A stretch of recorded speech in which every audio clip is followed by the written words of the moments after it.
Hello guys! Welcome to the vlog. And for today ay may babike check po tayo. And at the same time, sasagutin ko po yung mga tanong ng friends ko sa Facebook. Tinatanong nila kung anong bike and kaninong bike po yung ginagamit ko. Okay, so here it is. This is Kespor McLaren 2022 model, I think. 2022 to 2023 model na road bike. Okay, so here it is. Nabili ko po siya second hand. Ayan. So as package na po siya. Nabili ko siya, may kasama ng for the cockpit, may kasama na po siyang barfly. Tapos yung barfly niya, pwede i-attach yung headlight. So this headlight is also included sa package. And kasama na rin po yung cyclocomputer or speedometer. This one is SOS G. Hindi po yung SOS G+. Yan, kasama na po yan. And sa saddle naman, may kasama siyang smart taillight. And also, this one is also included.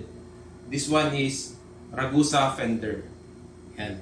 Tinanggal ko lang po siya pero kasama po ito. And aside po, may kasama na siyang West Viking na air pump. Okay, this is dual. Pwede nyo pong gamitin sa Presta, pwede po sa shredder. Good quality. Okay, so ano pang kasama? By the way, may kasama siyang pedals. I think this is Shimano SPD 510.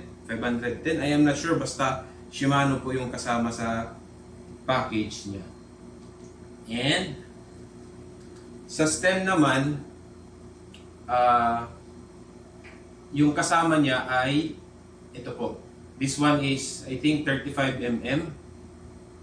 Pinalitan ko po, nakipag-swap lang po ako actually. Pinalitan ko po ng 80mm para medyo rich. Yung rider po kasi di siya masyadong katangkaran. Around 5'3" or 5'2", parang ganun siya. Yung nakalimutan ko na, pero around something like that yung height na sinabi niya. Okay. So as you can see, nabili ko po siya second hand and yung condition niya ay somehow in pristine condition. Wala po siyang major damage. Minimal scratches lang. Siguro sa cables, wala po siyang dents. And yung rims niya may isa sa likod siguro yun na may scratch lang, which is normal naman sa usage. Okay, so this is Kespor McLaren road bike. Stock po siya lahat. Except lang dito sa stem.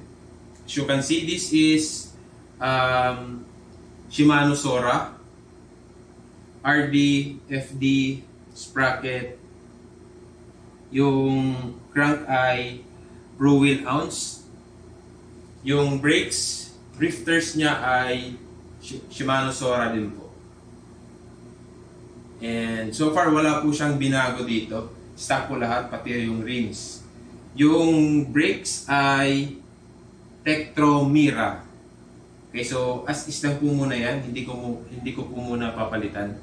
And sinabi niya po na newly replaced yung mga pads nito. So overall, satisfied ako sa deal namin. By the way, hindi po ito kasama. Personal ko po ito na Camelback Podio.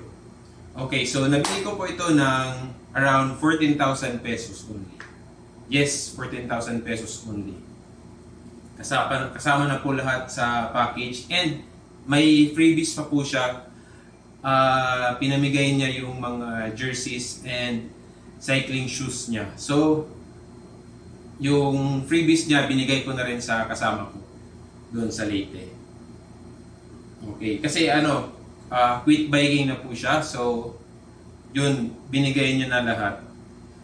So yun lang. This is 700 by 25C. Okay, so yun lang. Pag makapag-ipon-ipon, ay bibili po ako ng Shimano crank para totally group set na po siya. And based po sa experience ko ay masakit po yung stock na saddle ng K-Sport McLaren. So papalitan din po natin ito. This is by the way size 46. And yes, size 46 po kasi this bike is para po sa wife ko. Para sabay na kami mag-biking. Okay, anyway, yun lang. I think for me it's a very good deal na para sa ganitong condition and sa components alone, Shimano Sora. Good deal na po. Anyway, yun lang guys. Thank you. Ride safe. Bye-bye.